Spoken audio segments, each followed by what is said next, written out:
I look like holy hell. It has been a long time, though. So, I want you to do me a favor if you're by your computer, or even if you got your phone handy. Go ahead, open up Google, and I just want you to look at the 5-year Ford stock and just look at that summary that goes back before 2018. And I want you to see something weird, or at least I think it's weird. You see right at the end of 2020, there's a steady decrease going into 2020, like late 2019. And I know it's pretty widely known that the auto industry was on its way down. And then obviously, right after the lockdowns, basically every industry suffered, right? And that much should be obvious, Dealerships were shut down. You could only go by appointment only. And that was assuming you could get people to agree to come in. Not a lot of people enjoy spending time in a car dealership. So why would you go if there's an increased risk you might die? It makes it even easier to blow off that appointment with the salesman.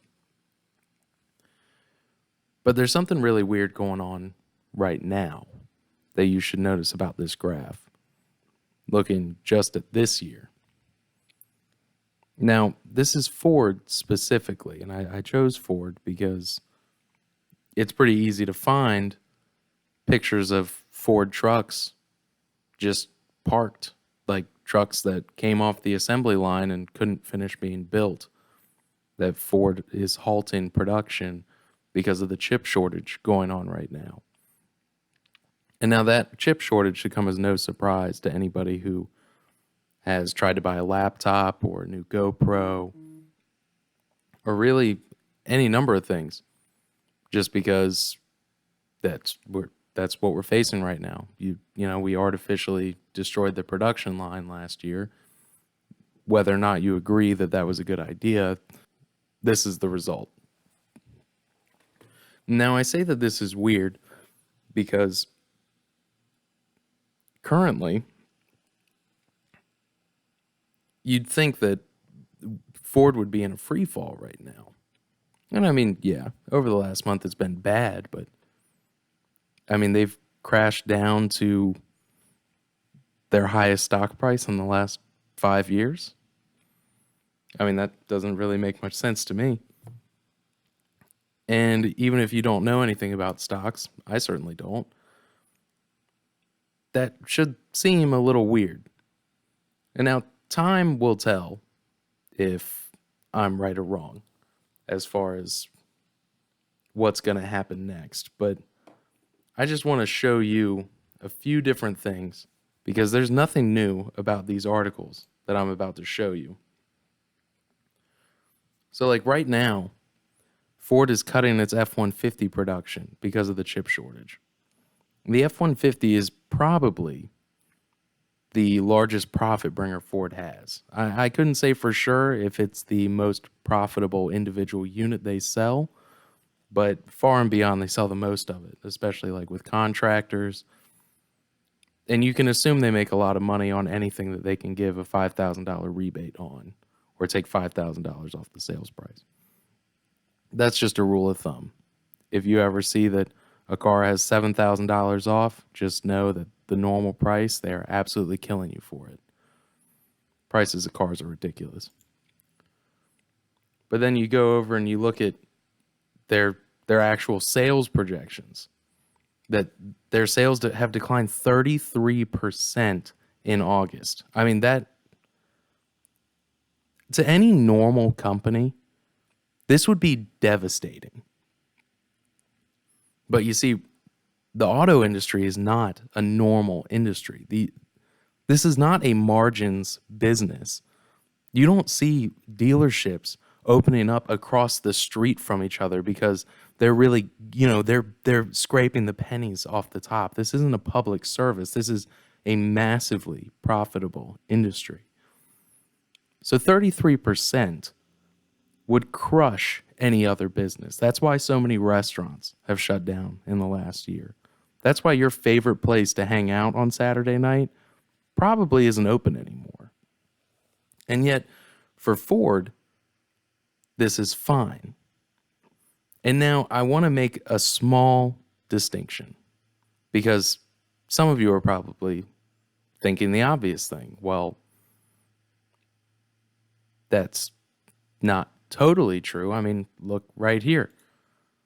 We're seeing Ford dealerships shut down right now, like the dealerships themselves. Now, here's the funny thing about Virginia specifically, but largely in America as a whole. Ford doesn't own those dealerships. Independent franchisees own those dealerships. Now, if you own a car dealership, which if you listen to this podcast, you probably don't, this is probably devastating you. The fact that you can't get new cars right now. Now, hey, I mean, the used market's pretty good right now. I mean, the new books came out and used cars are at a premium because you can't really find the new car that you want. So if you're in the market where you have to buy a car, you're going to pay a premium on a used car that hopefully they got a good trade-in value on. Maybe they'll make a little bit of gross profit to make up for it. Now, the problem is with the new cars. Because dealerships, when you buy a new car, you've got all that warranty stuff you have to take care of. You're going to take it back there for service. This is the big secret about the new car industry, is that you take it back, you get your oil change, and you have to do all those routine maintenance items. And that, for many dealerships, I'm not even going to say most, I'm just going to say many dealerships, this is where they actually make their money. Because if they don't do it, it doesn't even necessarily matter if it gets done. It's going to be a real headache if you need to take advantage of that warranty. So as these dealerships are having a harder and harder time getting new cars so they can sell them, the dealerships themselves are shutting down. So what does this mean in a state like Virginia, where it's nearly impossible to open a factory dealer? Well, this is the perfect storm. Because now what used to be franchise owners boxing out factory dealers in Virginia,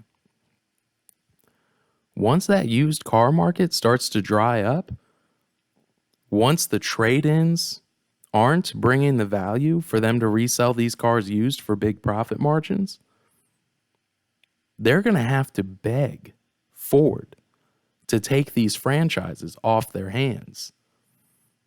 They're going to have to beg Ford Motor Company to buy these dealers. And what's that going to leave us with? A bunch of factory dealers? I mean, on the one hand, sure, you buy directly from the factory. You, the customer, you might save a little money. It might actually make for a better car buying experience. Something more like you get from, what's that one? CarMax or Carvana, where there's the no haggle pricing or whatever. I mean, I'm a little jaded to the concept just because I used to sell cars. But I mean, the reality is that's how a lot of people would prefer to buy a car, that they just know what the price is, they know what the taxes are. The only guesswork they have is with their credit and financing. And again, many, not necessarily most people, have an idea of where they're at with their financing, or at least with the proper research, as long as they're honest with themselves and the person they're working with. They'll have an idea of what that payment, what that price means in terms of payment, I should say. So as a consumer, I don't know. Maybe people really would prefer it this way. Because why would Ford care if Michael Jordan owns a dealership? I mean, So what? Michael Jordan makes a lion's share of profit, and they make their set margins on, the units that he buys and then resells. But right now, I think we're looking at the precipice of a major shift in this industry, because instead of Ford having to fight their way into the market, you're going to have dealers begging them to take it off their hands. And I think car dealerships are going to end up in a similar position to people trading in their car that has problems and they need a new one.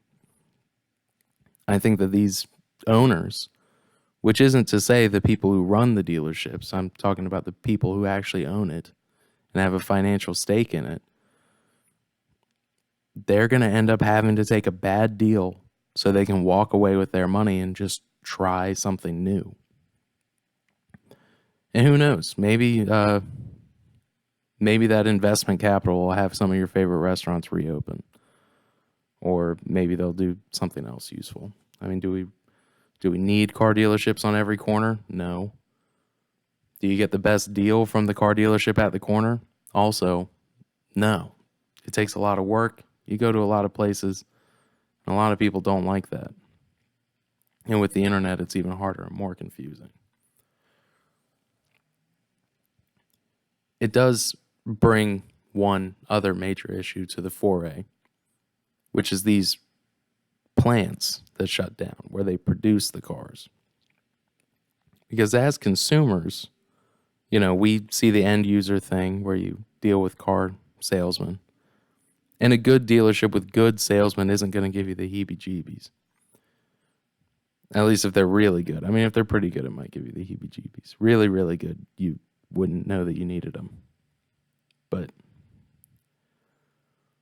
I don't know. This, the fact that they're having to shut down these plants is going to be a bigger issue because they buy a lot of materials. That creates a lot of jobs. They hire a lot of people to help put together these cars. That provides a lot of jobs. I mean, I don't know. We're in a hole we might not be able to crawl out of. Or maybe I'm totally wrong and I'm just some asshole with a camera and a microphone. So, anyway, thanks for listening.